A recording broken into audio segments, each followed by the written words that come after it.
This is Stand Up for the Truth, addressing important issues and topics affecting Christians across the nation. Well, it's been a while, but here we are again live with a fresh new podcast. Last week we did our fundraiser Q Drive, so here we are back live. It is Tuesday, October 29, 2024. Mary Danielson is here. It is 29th of October. Good morning, everyone. Pastor Andy Woods is my guest today, and we have a full hour of topics. There's so much to glean from the latest news cycle, and if you saw my workspace here, you would see that I mean it when I say we have a full hour of topics. But we're thankful for his gifts to the body of Christ. And so we're going to just jump right in. I have a scripture this morning, Psalm 16, 1-3. Preserve me, O God, for in you I put my trust. O my soul, you have said to the Lord, you are my God. My goodness is nothing apart from you. As for the saints who are on the earth, they are the excellent ones, in whom is all my delight. Let's pray. O Lord, you alone are worthy to receive glory and honor at all times, in all seasons. Lord, as we learn to number our days through walking through this weary world, we understand more and more that nothing compares to those things that are eternal. Lord, stamp eternity on our hearts so that we can be about your business undistracted. Walk among us, strengthen us deep down to finish this race well. We lift up Andy to you and ask for continued grace, good health, and an ever-deepening walk with you. Also for his loved ones, Lord, to strengthen them as well and protect them. Give them the joy of their salvation. We ask that you walk among us today and that you would be glorified in us. In Jesus' name, amen. Pastor Andy Woods is back with us today, pastor of Sugarland Bible Church in Sugarland, Texas, author, speaker, president of Chafer Theological Seminary. He teaches verse by verse through the scriptures. Always a lot of great insights into the Word and the times. Pastor's Point of View, or PPOV, is his YouTube channel, and we will link that in the podcast post today. AndyWoodsMinistries.org. Download the app because it's a great central location for PPOV, for Bible studies, books, recent videos. Also, another site is SLBC.org for live services. You can stream them on Sunday morning, and sermon archives. Andy, welcome back to Stand Up. What's new with you? Yeah, thanks, Mary, for that warm introduction. And it's good to be here. And things are going, pretty well, pretty busy this time of the year. So yeah. I think happy to be here. Great. Any books or speaking engagements coming up? Any conferences that you're going to be speaking at? Yeah, actually this weekend I'm at the Worldview Weekend Conference with Brandon House out in Ozarks, Missouri. Okay. And it's funny you bring up books. I have a book that's at the printer right now with the final edits. It's called The Bible and Voting, Biblical Issues for Any Election. And so I'm hoping to have at least it out ebook form before everybody votes. But even if we don't get it out in time, it's a Bible study on, the great issues of the day and how Christians should vote. Not so much partisan-wise, but biblically. Yeah. Well, that's much needed, especially when you read statistics from saying that 32 million, or between 30 and 40 million, I guess, they call themselves evangelicals, do not intend to vote, which I guess I was really surprised at that statistic, but here we are. So, very, very welcome book that'll be for all election cycles, even though I think we're all going to be glad when this one is over. That's the sentiment I'm hearing. So, all right, let's just dig into today's agenda. This first article is very interesting. I saw it a few days ago, and I'm so glad I can chat with you about this one. And it's called With Eyes on Winning the War, Building the Third Jewish Temple, Ark Replica Shown in Jerusalem. Now, this article, Andy, I'm just going to take a minute to set this up because there's so many great details in here. It's kind of long, but it reports on a replica of the Ark of the Covenant, purported to be painstakingly made according to Torah specifications. Recently, it was displayed in Jerusalem at the King David Hotel, and then on a rooftop overlooking the Western Wall Plaza and the Temple Mount. And just a few details here. 17 volunteers took 3.5 years to build it without any current technology of any kind. And they say it was a bit of an intense experience for them. It's made out of donated gold and some 3 tons of Egyptian acacia wood. According to Jake, that's the project's chief architect, and Louis Topper, that's the principal financier. Both of them are based in New York. And I'm just going to quote him before we jump in with you, Andy. He says, it was a really deep process of discovery and a mystery. It's not a question of just reading the descriptions literally and building the device.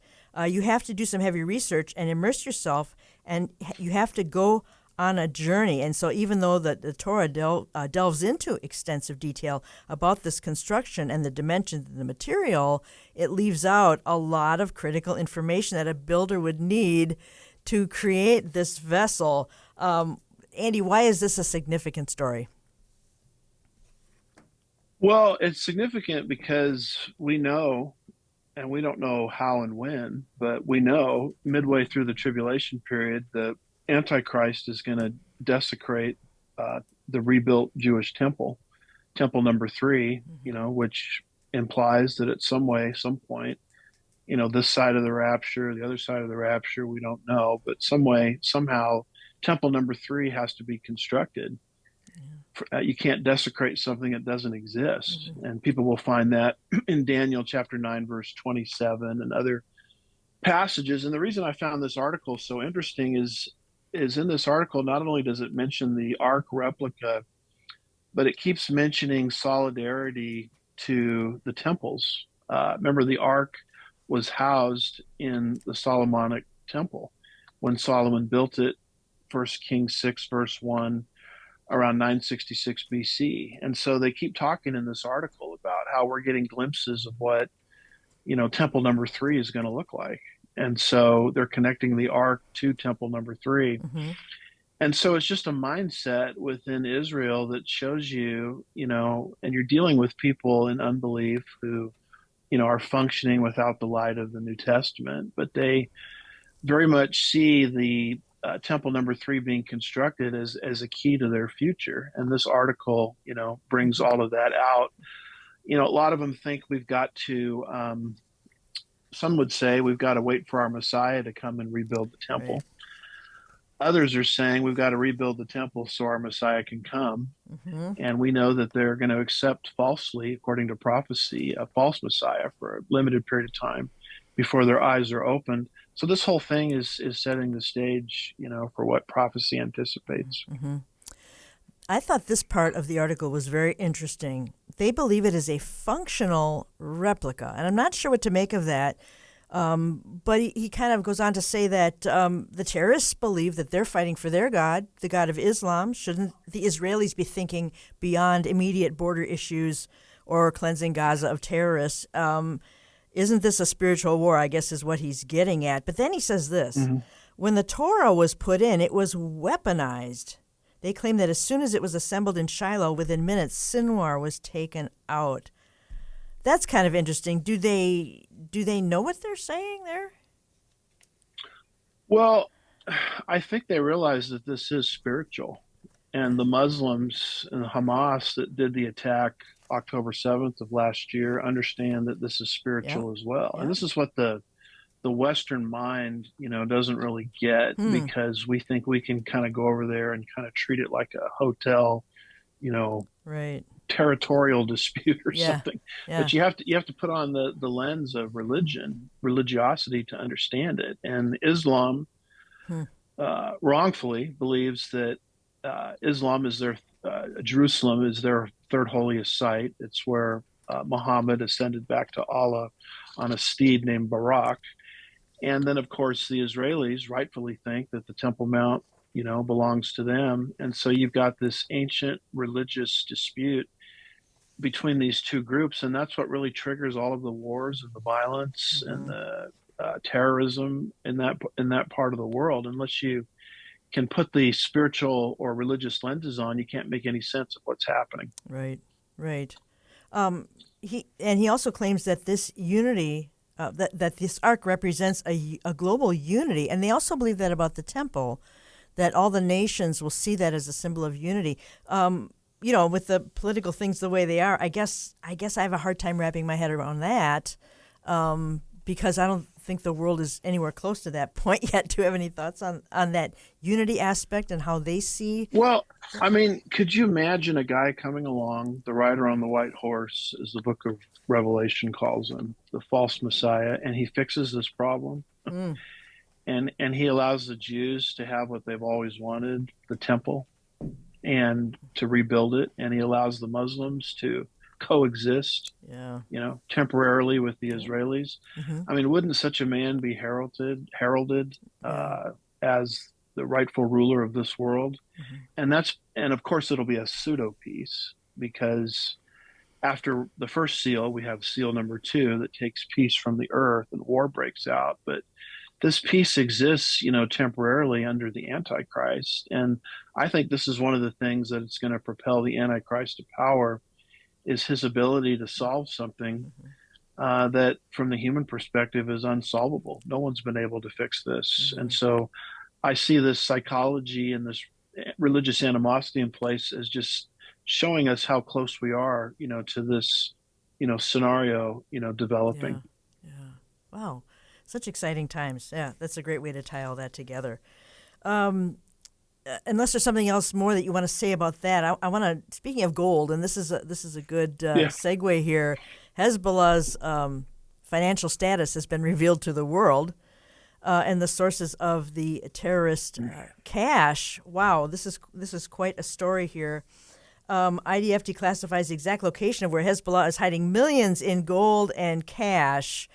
Very, very interesting how they were getting this gold. Iran was sending it via airplane in suitcases, and they have drained the Lebanese economy dry. And the media is never going to connect these dots in any way. And this money has been used to kill Israelis, obviously.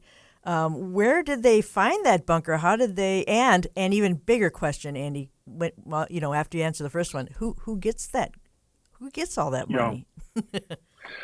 Well, I mean, this was all related to the assassination, successful assassination by the Israelis of Hamas, Hezbollah leadership in Lebanon, basically. And then I found it very interesting that this IDF agent came out and said, they have these terrorists have a ton of gold in addition to cash, and we know exactly where it is. Well, that kind of story immediately gets my attention. 38, verses 12 and 13, which anticipates the motive, or prophesies, I should say, the motive of the attackers in the famous Gog-Magog war in the end times, Ezekiel 38 and 39. I mean, the Bible clearly says that those nations, spearheaded by Russia, Iran, Turkey, etc., are coming to plunder Israel's wealth, Mm-hmm. which means you have to have an Israel in the land who's becoming wealthy. We have that. And beyond that, it tells you the wealth they're going to plunder. And it mentions silver and gold. Mm-hmm. And so I've felt for a long time that the Israelis are on the precipice of a massive gold discovery, because when you look at all of the gold that Solomon had, Right. the Bible says gold was as common as rocks and stones, during the Solomonic time period. And then you look at what was actually taken, and some of the genealogies, the post-exilic genealogies, Ezra and Nehemiah, are helpful here. What was actually taken into the Babylonian captivity, it's small pittance compared to what Solomon had, which to me means the Israelis hid it somewhere. And they probably hid it so well that subsequent generations may not have figured out where it is. And so I think the Israelis, if they haven't figured it out already, are about ready to discover massive amounts of gold in their own land. Because probably what people did is they hid it prior to the Babylonian captivity, so Nebuchadnezzar, wouldn't get hold of it. I mean, they left a little out to make him think he was, doing well, but Nebuchadnezzar remember, he brought the vessels and things from the temple. He got, a very small percentage of everything that Solomon, who lived earlier in time, had there in the land of Israel. So And I think that's going to be the literal fulfillment of Ezekiel 38, Mm. verse 13, which Wow. anticipates an invasion coming to plunder Israel's gold. So then you throw that into the mix with that story that you just referenced, where the IDF knows uh, up north in terrorist territory where the gold is. Yeah. And that makes me think, well, that they're going to get possibly get their hands on that as well. And I know I'm not sure, are they going to get it? Are the Lebanese people Yeah. going to get it? I don't know. But any connection like this between Israel and gold is always very interesting to me because you have to have that in place in order to have the motive in place for the end time invasion, according to Ezekiel 38, verse 13. Hmm. This really makes my mind wander because I think of the Babylonians and then the Persians and the Greeks. So Daniel's metallic man here, the Babylonians, Persians, Greeks, and Rome, and the Vatican, which I know is sitting on a lot Mm-hmm. of that. And I wonder what happened because as each one of those kingdoms was conquered, that with all the riches, I would presume everything that they had was conquered as well, and so it's just being passed off around the world. Mm-hmm. And then the Jews were scattered for 2,000 years. That land, they were Mm-hmm. not in that land. What was going on there? Yeah, well, okay, now my mind is going a million directions over this. Yeah. Yeah, my husband thought maybe the Lebanese people because they are suffering and their economy is Mm-hmm. horrible. So we thought maybe that would Mm-hmm. be. Yeah, and that could be. I don't know which. The interesting thing about the Bible is Wow. it just gives us the end game. Yeah. It doesn't tell us how we're going to get there. So that's why there's multiple scenarios. Yeah. But watch Putin. Watch how interested Putin is in gold. I mean, he makes a Hmm. lot of statements about wanting to back the Russian ruble. They may have actually done this already with gold. I mean, he talks about gold a lot, and that's Ezekiel 38, verse 13, right there, setting Interesting. the stage for it. There's a lot of gold in Africa as well. I know Africa's been pretty Hmm. much picked clean by Islam, and yet, wow, very very interesting. Something we're thinking about. Talking to Andy Woods today, andywoodsministries.org. Also download the app. It's really a great location for so many things, so much great content. Let's go on to the world versus Israel. Isn't that sort of the heavyweight match of the universe? Mr. Biden, President Biden, called Netanyahu some very bad things recently, and I have never heard a head of state use such vile language towards another head of state. I've never heard that, Andy, in my whole life. I don't think I've ever Hmm. heard that. Not that it hasn't happened behind the scenes. This made the headlines. President Biden called him various things, accused him of regularly lying to him. Biden is clearly very frustrated and does not trust Netanyahu. I don't think that's a surprise to anyone here, but Bob Woodward, I didn't even know he was still around, Andy. He wrote a book, right? I mean, he's got to be Yeah, in his yeah, 80s by now, right? yeah. He wrote a The book. Watergate Yeah, scandal. Yeah. right. When I was in my teens. Biden has tried to do everything he could to rein in Israel, but he just doesn't understand how completely wrong he is about everything when it comes to Israel. I mean, is this what's the main beef that he has? Of course, they've given how many millions and billions to Iran. So talk about double-minded. But Israel is still sending aid to Gaza. Is it about that? Is it human rights violations? What exactly? You never know from one day to the next if the U.S. is going to support Israel and have her back, or just throw her under the bus. What are your thoughts on that? Well, I mean, Biden basically doesn't like the Israelis acting as a sovereign nation Yeah. and Mm-hmm. doing, what we did post 9/11, Yeah. where we acted without United Nations approval to root out terrorism. And he doesn't want the Israelis to do that in Gaza, which is their Yeah. southwestern portion of the Israeli map. And so they're always making statements about there's a red line and don't go into Rafah and don't do this and don't do that, as if the Israelis don't have a right to do that. And Right. so every time they act without global approval on something, Biden gets bent out of shape.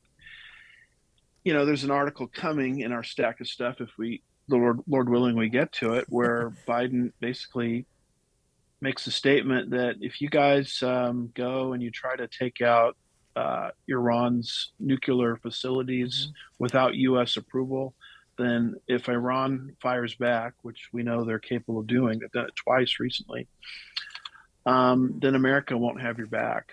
And so all of this, to my mind, fits what the prophet Zechariah said 2,500 years ago in chapter 12, verse 3, and chapter 14, verses 2 and 3, where the whole world will turn against Israel in the last days, all nations.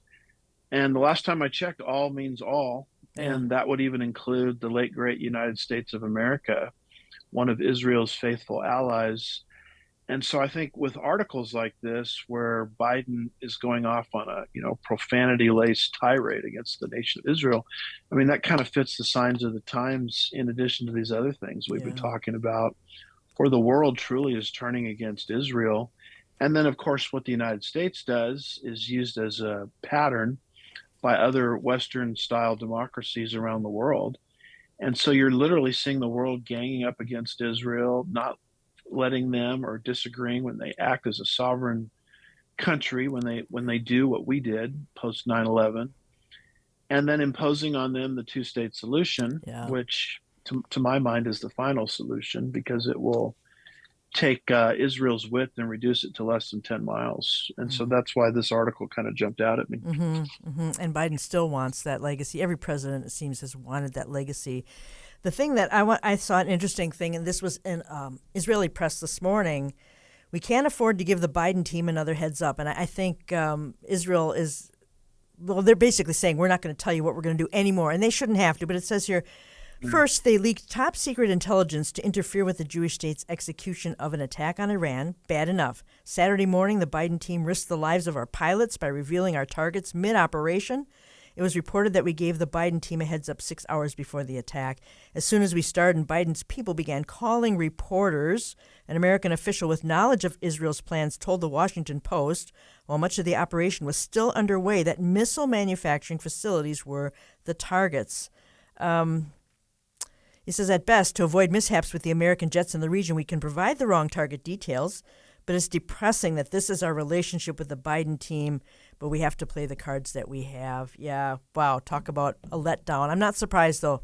I guess I'm not surprised. What a horrible thing, though, that the U.S. would leak the plans and jeopardize the Israelis and the IDF. I just think it's just appalling.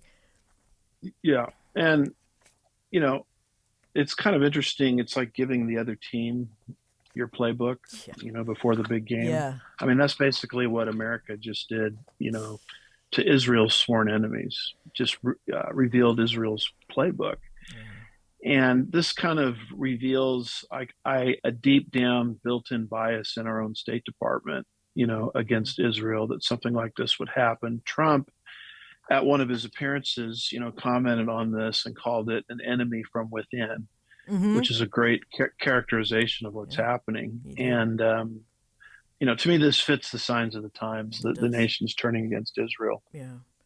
I know Trump at one point, I think, with the Abraham Accords was pro two-state solution. Now, recently he said he's changed his mind on that. He said it's too late. He said that is not going to work. And I think he's smart enough, of course, to realize that it will be a terror state. There's no way you can have the Palestinians in East Jerusalem and call that a good deal. There's no way that will work. And so I was happy to see that he decided that was not a good idea. Have you heard the same thing? Well, yeah, and just ask yourself, how well did it work in Gaza? Because that was the original vision for Gaza. The Israelis turned that territory over to the inhabitants of Gaza in 2004, and they had one and only election there in 2005 in Gaza. They elected Hamas, and ever since that point in time, they took that beautiful beachfront property, hotel reservation, hotels, beautiful hotels, and they turned it into a terrorist camp. And they've used it to launch, since 2005, one attack after another against the nation of Israel. And they've built those tunnels of terror into the land of Israel, where, I was actually in Israel when this happened some time back, where two Israeli children, were coming home from school and were kidnapped. And it was because of these tunnels of terror from Gaza that they did this. And of course, the events of October the 7th, Hamas doing what they did of last year, where did they come from? They came from Gaza. So if the two-state solution didn't work so well in Gaza, who in their right mind would think that taking that larger area of Judea and Samaria, flippantly referred to as the West Bank, will somehow bring peace to the region? I mean, you have to almost put aside your cognitive abilities to come to that conclusion. And yet, Zechariah says that's what happened. He said would happen. He says the nations would be in a state of intoxication as they're pursuing this. This headline this morning, officials said that Israel discovered a tunnel recently during a 48-hour operation in southern Lebanon. It says IDF destroys massive Hezbollah tunnel, triggering earthquake alerts in Israel. The IDF blew up a 1.2-mile-long Hezbollah tunnel filled with weapons and supplies near the border. The blast was so powerful it triggered earthquake alarms on Saturday. It's just one of several located in southern Lebanon.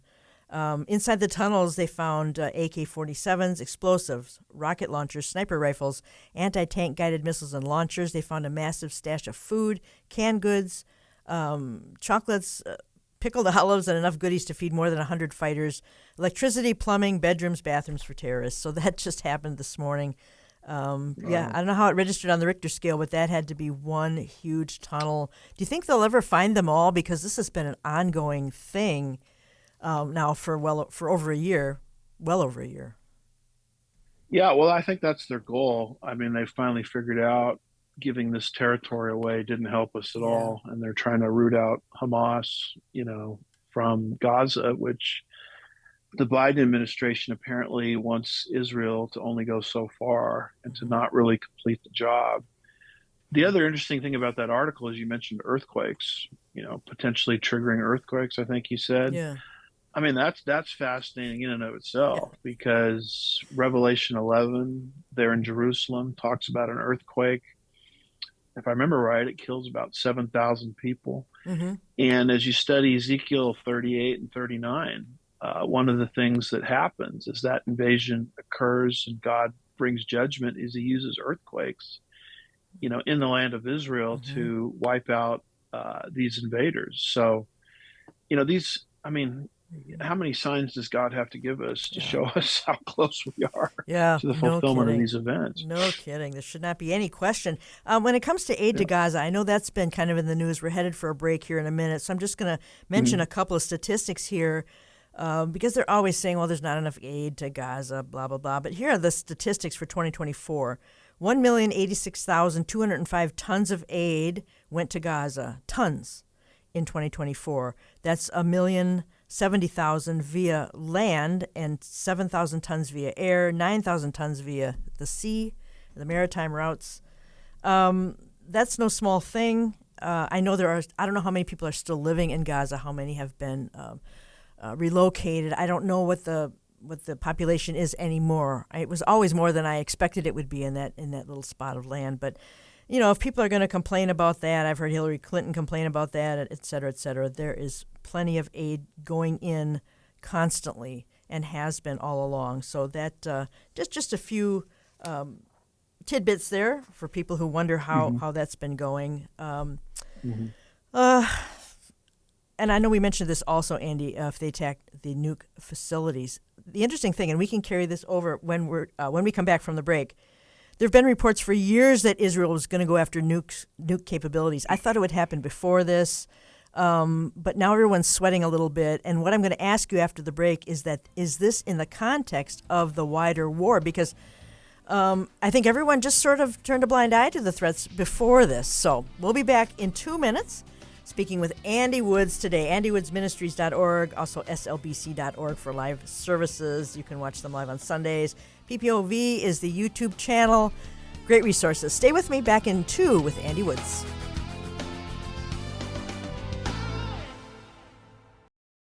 Thank you so much for sharing today's Stand Up for the Truth video podcast. We invite you to check out our other headline news site, ctrnn.org. That's ctrnn.org. Feedback, questions, and topic suggestions are always appreciated. Email us at comments@standupforthetruth.com. Welcome back to Stand Up for the Truth. It is October the 29th. We are ever closer to that election, only a week away, and we will talk about that more as the week goes on. Today we're speaking with Pastor Andy Woods, andywoodsministries.org. And I remember, Andy, over the years, maybe even the last 5 years, we were expecting Israel to put the kibosh on Iran's nuke plans before they got too far, and that seemed to be taken in the news, and people would just sort of, hit the snooze button on their smoke alarm, and nobody cared so much about that. Now everybody's all hot and bothered about that. Do you think that that's just because of the wider context? They're seeing things implode over there, and people are more nervous about it, or what are your thoughts on that?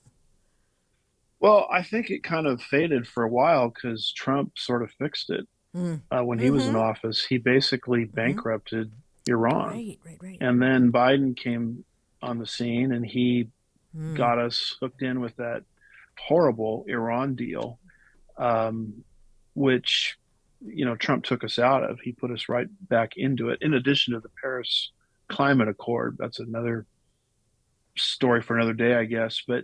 And that the end game is that enriched Iran again. And so now Iran is in a position of crossing the nuclear finish line. The Iran deal hasn't worked at all.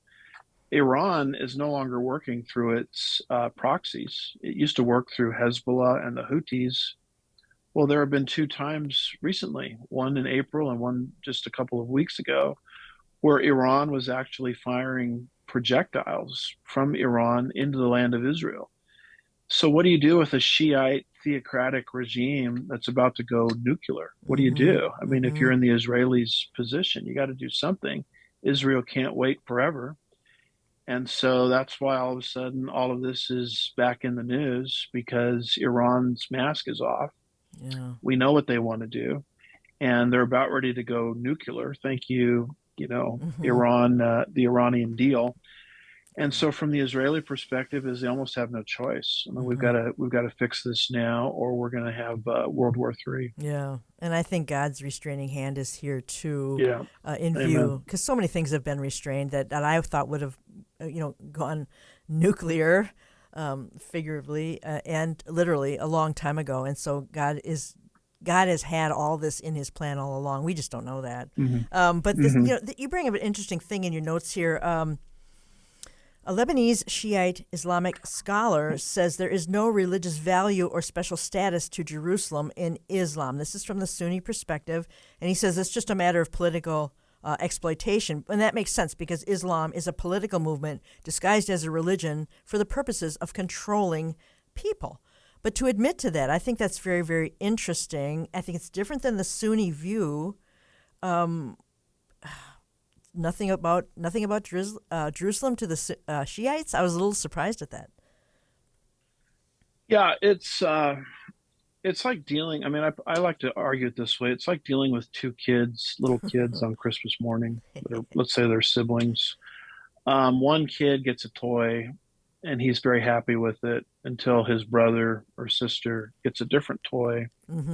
That he perceives as better than his toy. Then all of a sudden, he's not happy with his toy anymore, and he wants to take it away from his sibling. I mean, that's basically what the Middle East is about. Nobody cared about that part of the world.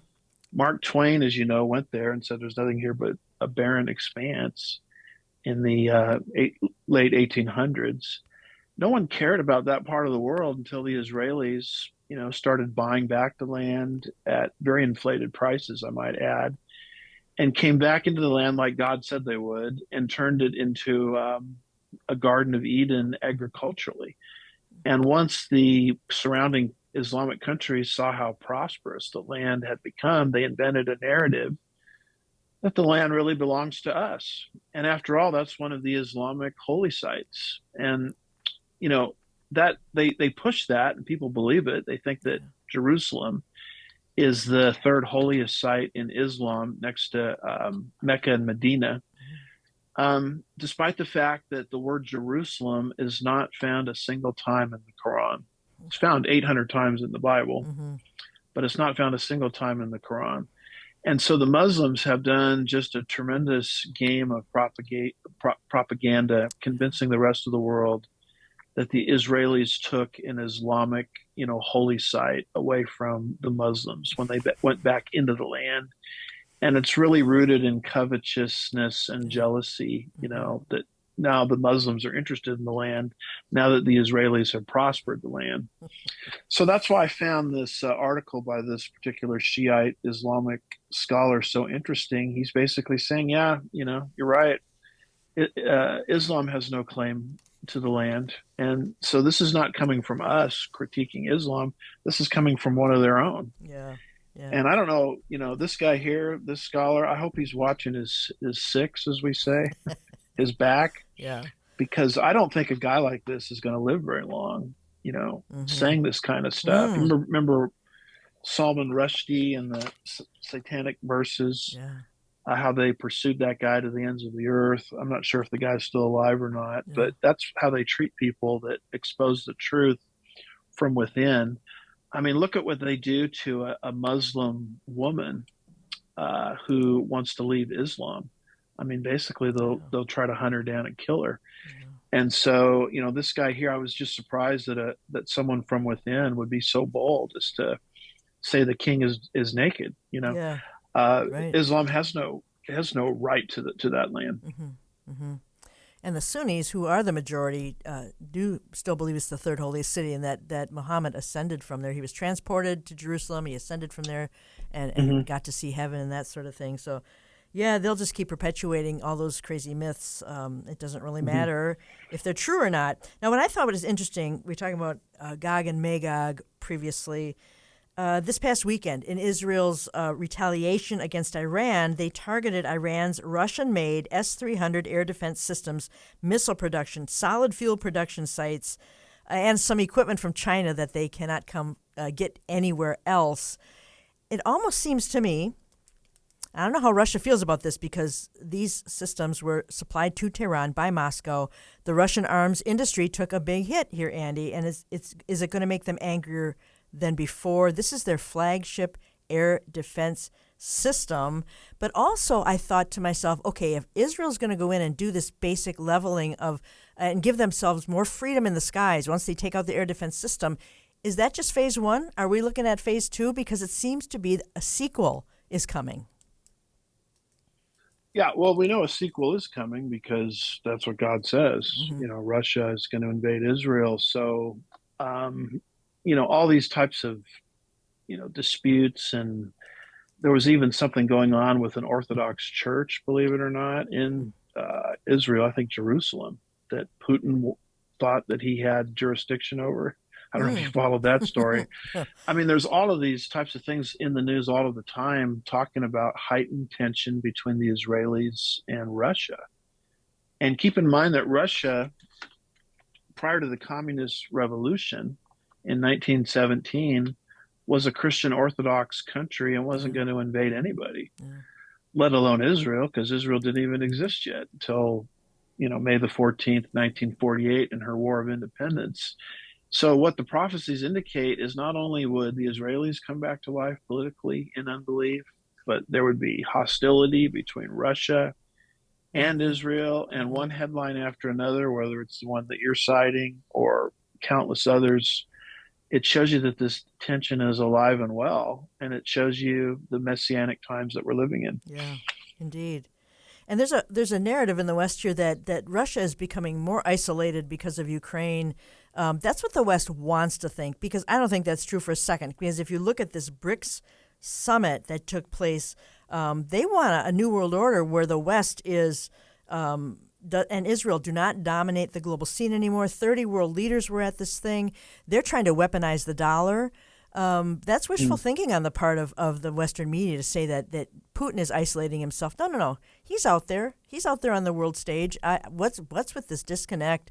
Is it just all wishful thinking all around? Well, I just don't think people can imagine a time where America, doesn't have the muscles that it Yeah, once had. yeah, that's true. And this whole BRICS thing, from the human perspective, I mean, that scares the daylights out of me because basically what they're doing is they're trying to replace the dollar as the Yes, lead currency in the world by developing a different currency. And boy, that sure explains a lot. Look at the prices of everything that's right. in our country. Hmm. And so, I think we're living in a time period, if the Lord tarries, where we as a church are going to see really a decline of the United States, as we know it today, as a major political power. I hate to think that as an American, Hmm. but that's what I see coming prophetically, and that's what some of these world events that you're talking about related to BRICS and Russia and them coming out and saying we want a new world order where America is not much of a player if she Yeah, exists at all. yeah. All this is coming together in tandem. Hmm. It is indeed. I read Jeff Childers' Substack, Coffee and Mm, COVID, and he talks about this BRICS meeting. He said yesterday corporate media ran scads of quiet but unavoidable stories about what surely is one of the most, if not the most historic political meetings in our lifetimes. The New York Times hmm article was headlined "Putin welcomes Xi and other world leaders to Russia for BRICS summit," and he says it's a telling sign of how terrified the deep state blob is about this meeting, because they took out their headline and they relabeled it, or they rewrote it as "seeking to elude sanctions. Putin and Xi promised a just world order." That's what they got out of that. Of course, the New York Times they take out whatever they want, but it was record attendance, 30 countries, a 3-day economic summit, 20 major hmm non-Western leaders in person, including the presidents of China and India and the UN General Secretary. This was a big deal, and the media is just they really want to downplay that, but I understand what you're saying when you said it is a scary thing. BRICS is a scary thing, and we need to pay attention to that. Yeah, it's amazing how all these major things are happening, completely out of the news cycle. Yeah. It's like the media doesn't even pick up on them. I mean, No. another major Yeah. thing that happened, as in September, late September, is they all got together in New York with the United Nations, and they came up with that Pact for the Future. Yep. Alex Newman, who I think Yep. talks a Mhm. lot about it, and that's the story of the decade, where we just took the sovereignty of the world Mhm. and handed it over to the World Health Organization Mhm. to micromanage planet Earth in the event of a crisis. Yeah. And we're going to give them the power to define what a crisis is. And by the way, this doesn't violate the Constitution because it's not a treaty. We'll just call it an agreement or a deal. Mhm. So 2/3 of our senators present, Article 2, Section 2, Paragraph 2 of the United States Constitution doesn't have to be followed. I mean, this is Wow. the story of the decade. It is. Massive move into global governance. And how much did you hear about it in the news media? I mean, I heard, unless I looked at alternative sources of Mhm. news, I heard absolutely nothing about it. Even from Fox News, Yeah. I heard nothing about it. Yeah. Same here. Same here. It's interesting because the election we've been inundated with this for months and months now. Enough already. But on one level, it can be a distraction on how it's presented. On another level, and I think this is the one that most people really do understand, is that this is a world-changing election. It could be our last election. We don't know what's going to happen with it. So it's super important, but the way it's presented just keeps us from seeing these huge headlines. And I think that that's just tragic. You really have to, like we were talking about before the broadcast here, you have to get up really early in the morning. And even then, you miss so many headlines. I can't keep up. I know you can't keep No, up, and it just gets worse and worse. Very, no. very interesting. Iran's proxies.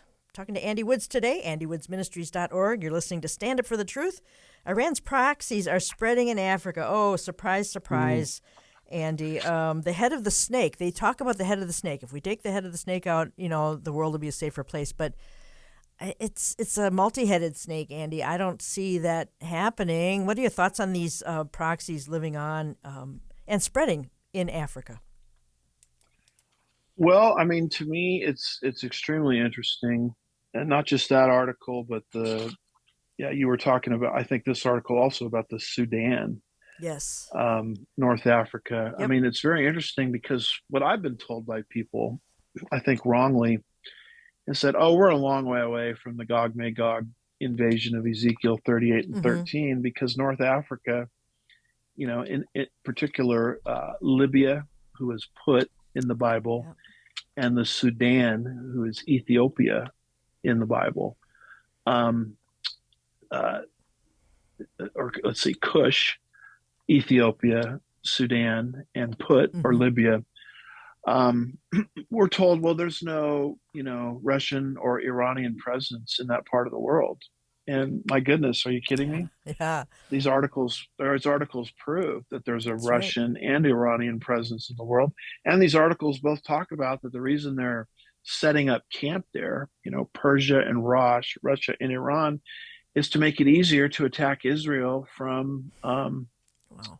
the south, Wow. which is what Ezekiel predicts will happen. Mm-hmm. And so the spread of Russia and Iran and their influences into North Africa, Mm-hmm. I mean, that's yet another of the many telltale signs we've been speaking of, which show us, what time period we're living in. Yeah, indeed. Wow. That is a very, very interesting part of prophecy that maybe not everyone will connect with. But there, Iran is cloning Hamas and Hezbollah and Al Qaeda. We're talking about Sudan, Khartoum. Hezbollah Mm-hmm. operates in Nigeria, Tanzania, Kenya, Uganda, Senegal.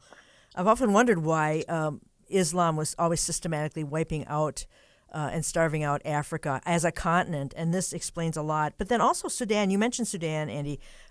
This is their consolation prize because there would be a port in Sudan that would help Iran significantly control shipping in the Red Sea, further choke off Israel. Do you know anything about this port? And is it anywhere near? I heard about it a few months ago, but I haven't heard anything since. Is it anywhere near completion, or is that too complicated? Well, I mean, I'm just learning about it, as you are. I don't know where they are to Okay. completion, but here's a major line, in the article that just jumped out at me. It says a major port and foothold in Sudan will enable Iran to accomplish two of its goals.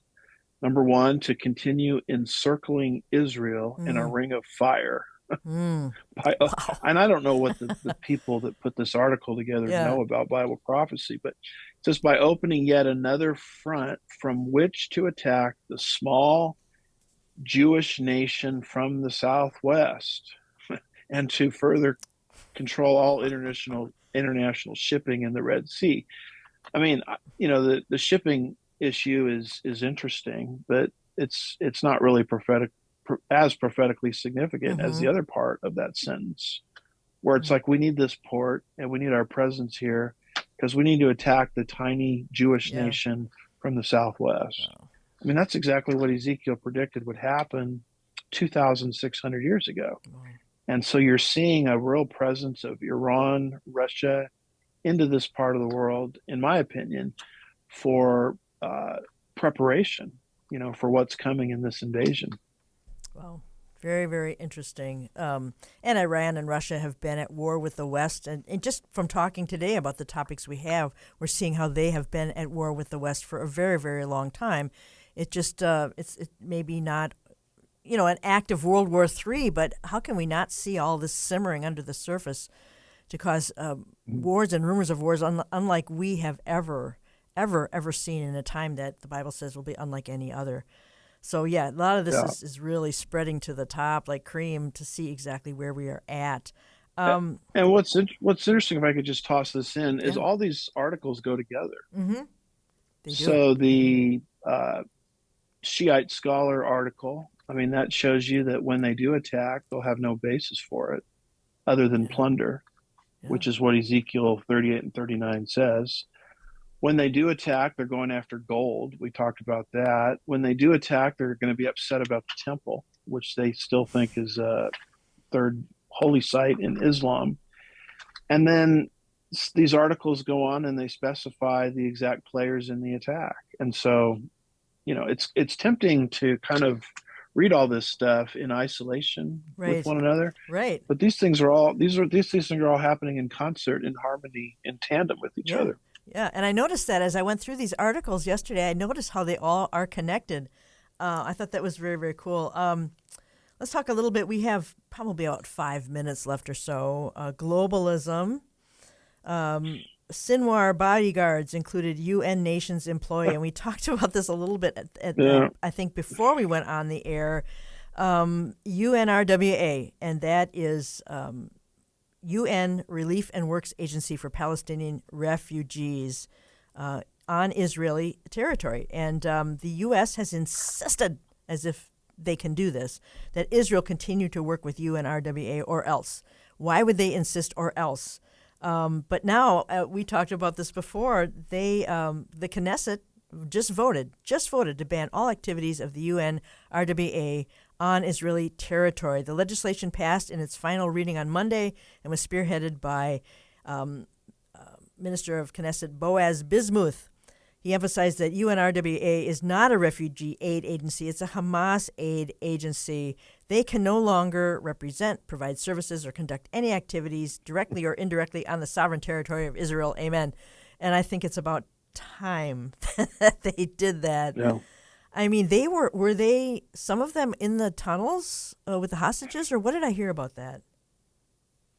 Yes, that was a news story some time back. I recall that one. But it shows you that this UNWRA, if I've got that right, this is not a humanitarian organization. Yeah. I mean, this is an arm of the United Nations that's completely and totally anti-Israel. Mm-hmm. Right down to, you can trace the bodyguards for the guy that was assassinated, this key Hamas operative, Sinwar. Yes. You can trace his bodyguards back to the United Nations and the UNRWA. Yeah. So the Israelis are completely and totally right to keep out terrorists within their own borders, including the United Nations, which is masquerading as a humanitarian organization. Wow. And you can't make this stuff up. It's just so insane. You can't. I'm surprised it did take them this long to do that, but good for them. Also, you include an article here, British Labour Party sending staff to campaign for Kamala in swing states. I don't think that's legal, Andy. I don't know. Yeah, I think it was Elon Musk who called him out on X that this is illegal, but I find it interesting because it shows you how badly globalism. Now we're dealing with Labour Party in the UK, very leftist, very globalist, very one worldish. It shows you how badly they want Kamala to win, to the point where they're willing to break the law to come to the United States. I thought the redcoats coming to the United States was a thing of the past. Yeah, I was just thinking that when you said that. I was just thinking that very thing. A star is. Go ahead. Well, they want to come to the United States and they want Kamala to win. And, we've got 30 million Christians saying the election doesn't matter. Right. Well, the New World Order, British Labour, thinks it matters. They don't want Trump in there because they see Trump as an obstructionist to their agenda, which is globalism. And so I find it interesting that America's adversaries in this respect are more alert to this election and what it means than most evangelical Christians. Yes, the elections have consequences, and that's putting it mildly. They're global ramifications. I mean, Starmer over there in the UK, he only got 20% of the popular vote. He should not have gotten in. He is so far left, so it's no wonder that they would want to work with Kamala and not with Trump. But I thought that was a very, very interesting. Yeah, get out. Yeah. Get out. Who asked you, right? Who asked you? Yeah. And as I think about the election, and I think we tell people to vote to sustain the family, vote to be able to speak the gospel freely, vote for life, that sort of thing. If you go to the polls, vote for those things that are important to Christians. And I think one of the casualties of the Harris-Walz administration will be more and more censorship, more and more. It'll just go warp speed if she wins, censoring people. And even the EU president likens free speech to infectious disease. EU President Ursula von der Leyen has joined the ranks of former Senator John Kerry and other globalist ghouls in declaring war on free speech by perversely proclaiming that the EU citizenry needs to be vaccinated against disinformation. Wow, good for them, huh? I mean, that's That's one of the big things I think we're looking at, and I wish Christians would understand. I want to be able to continue to do these podcasts with you. I want to continue to be able to. You want to preach the gospel from your pulpit. So, wow, we are out of time, Andy. Last thoughts. Okay. Last thoughts. Well, I was just going to say, to add on to what you're saying, John Kerry at a recent World Economic Forum meeting basically said that, once we defeat the Republicans, we can get together and kind of get rid of this pesky First Amendment, because we all know we have to control disinformation, which is just a code word for censorship. And so that's why this election is a big deal. Whether we can continue to have these kind of conversations on media is hanging in the balance. It is indeed. Andy Woods, thank you so much for your time. Sure appreciate it. You are just a treat to talk to, and you're up on all these things. So thank you so much.